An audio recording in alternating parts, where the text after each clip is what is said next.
रक्षा सूत्र चैनल पर सभी भक्तों का स्वागत है। बाबा जी के भक्तों को राम राम। हो सकता है आप महाराज जी से साधना या अभ्यास मांगना ना चाहें, क्योंकि शायद वे आपको दे ही दें। कॉलोनी वाले बाबा ने महाराज जी से एक साधना मांगी तो महाराज जी ने एक 4 फुट का एक वृत्त जमीन पर बनाया और उनसे कहा कि उस घेरे में मेरे लौटने तक रहना यही साधना है। महाराज जी ने एक भक्त की ओर इशारा किया और कहा कि वे वहाँ पानी पीने के लिए जा सकते हैं, और विपरीत दिशा की ओर इशारा किया और उनसे कहा कि वह वहाँ शौच के लिए भी जा सकते हैं। फिर महाराज जी चले गए। कॉलोनी वाले बाबा ने बाद में बताया कि उन्होंने सोचा कि महाराज जी उसी दिन देर रात तक वापस आ जाएंगे। महाराज जी 40 दिन के बाद लौटे। उन्होंने महाराज जी की इच्छा के प्रति इतनी श्रद्धा थी कि महाराज जी द्वारा दी गई साधना उन्होंने पूरे समय तक जारी रखी। बाद में महाराज जी ने कैची आश्रम के रंग रोगन का ठेका कॉलोनी वाले बाबा को दे दिया।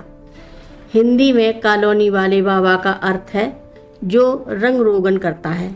ये कहानी मैंने वृंदावन में सालों पहले सुनी थी, इसलिए यह स्पष्ट है कॉलोनी वाले बाबा ने आश्रम को नीले रंग में रंगना शुरू किया। महाराज जी चले गए।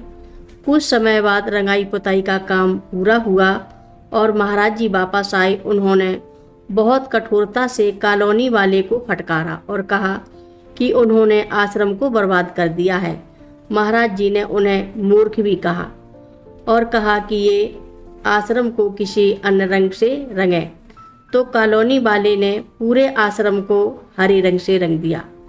महाराज जी ने लौटने पर दोबारा कॉलोनी वाले की आलोचना की, उन्हें कई अपशब्द कहे और कहा कि उन्होंने आश्रम फिर से बर्बाद कर दिया और उन्हें फिर से आश्रम को एक अलग रंग से रंगने के लिए कहा। महाराज जी फिर चले गए। कॉलोनी वाले ने जब आश्रम को गुलाबी रंग से रंगा, लौटने पर दोबारा महाराज जी ने कॉलोनी वाले को बुलवाकर आश्रम को बर्बाद करने के लिए फिर से डांटा और उनसे एक बार दोबारा आश्रम को रंगने के लिए कहा। महाराज जी फिर से चले गए। इस बार कॉलोनी वाले ने आश्रम पीले और नारंगी रंग में रंगा।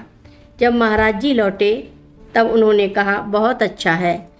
मैं रंगों के और उनके रंगे जाने के सिलसिले के बारे में सुनिश्चित नहीं हूँ, लेकिन यह कहानी कॉलोनी वाले के लिए महाराज जी के प्यार को दर्शाती है, क्योंकि इस तरह से महाराज जी कॉलोनी वाले और उसके परिवार को रोजगार और कैची आश्रम में एक लंबे समय के लिए रहने के लिए जगह भी दे गए थे।